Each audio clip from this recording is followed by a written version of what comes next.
Avon Park Field. Avon Park Aero Model Association is the actual term or the title of the club. And I've got the Tasman, the X-Fly Tasman. I did the unboxing video of it and the post-build video of it. Now it's going to time to do the Maiden. I've already done my range test. And right aileron, left aileron, up elevator, down elevator, right rudder, left rudder. Takeoff flaps, landing flaps. All right, now, see my flag, see my wind. Basically, the wind is straight down the runway, but more off to the northeast there. Or, yeah, northeast. Right? All right. So do not need flaps right now. So,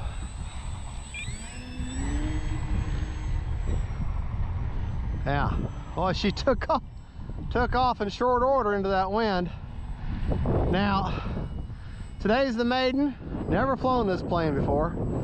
So, bad day to Maiden because of the wind. Because it's hard to tell the trim. But she's getting rocketed all over the place.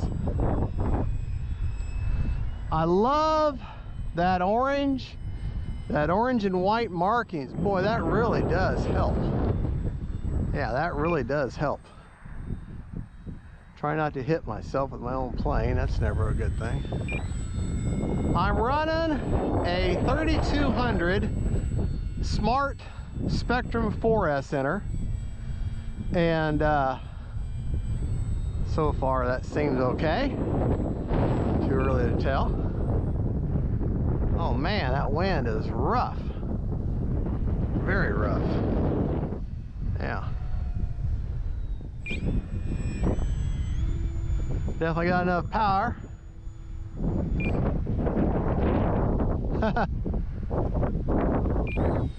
Yeah, that wind is getting fierce, folks. Yeah, wind is getting fierce.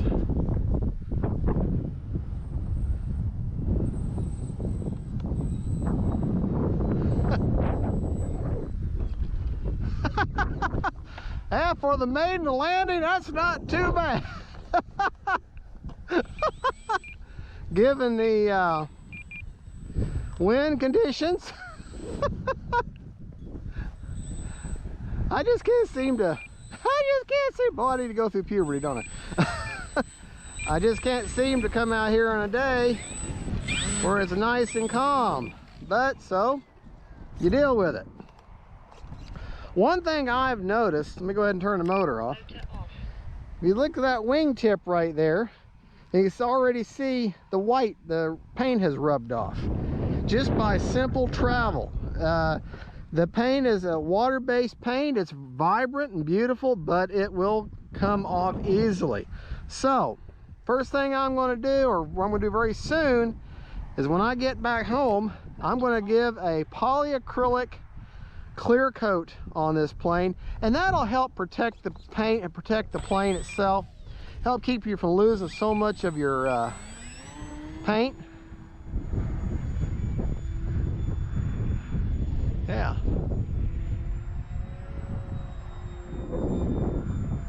Oh boy.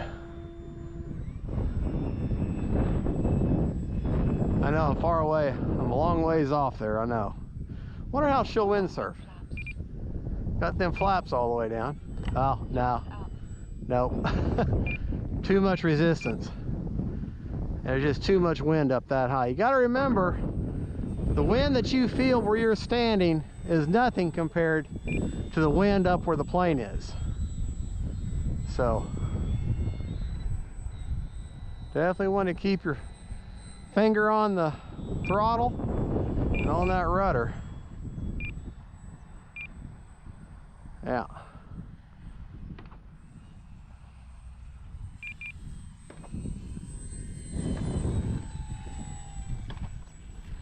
Whoa. Oh, that wind, man. Man, oh man. I mean, wind can be fun, but I gotta tell you, I am feeling very comfortable with this plane so far.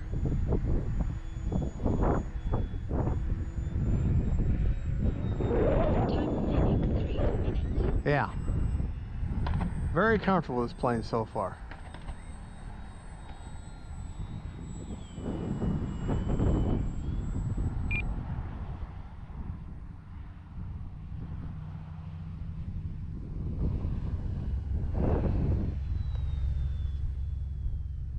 Come on, baby. Settle on down. Yeah, problem with landing into an east wind like this, or a northeast wind, is my approach to have a nice landing is right with the sun. And when you have to look into the sun in order to land, well, not good for your orientation. It's easy to lose the plane. So let's see if we can't get down here a little bit further. Get turned around. See if I can't make lemonade out of lemons here. I've heard that recently.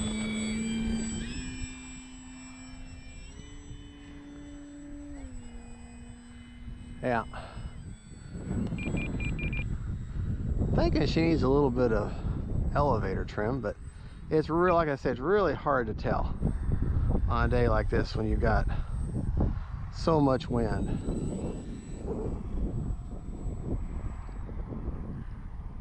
Yeah. I can just imagine what a touch and go machine this plane is going to end up being. With those nice soft tires. Let's see if I can at least pull one off. I don't know if you gotta look at the navigation lights that are on there.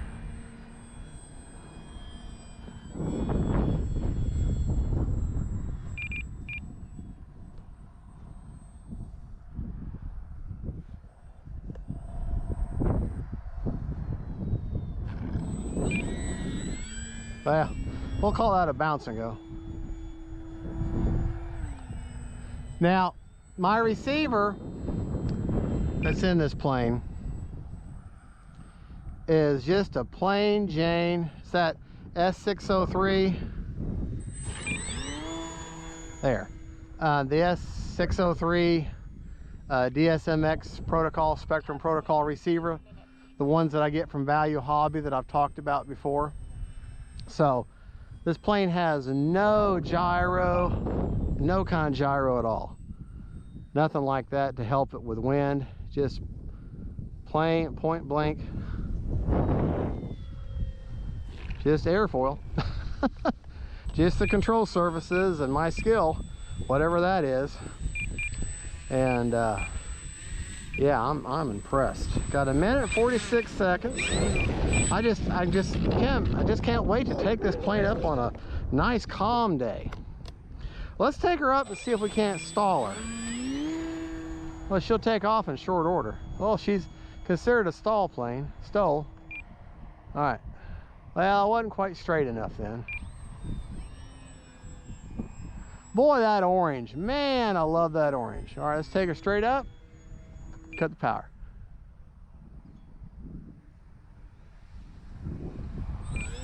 Not bad. Not bad at all. She's kind of slumped, so it's just so hard to really truly tell because it's so windy. And when it's so windy like that, it just makes it so hard to really see what you're doing, to really feel the plane, because the wind is so hard, it's so extreme.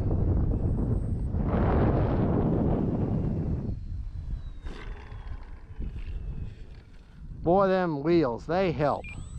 If them wheels had been firmer, like a lot of the planes are, that would have been extremely bouncy land. It would have bounced right up, but those wheels have so much give to them to makes even a bad landing look good. So this is a very beginner friendly plane. Time remaining 1 minute. Well, then again, it's a high wing plane, so usually high wing planes are usually pretty forgiving.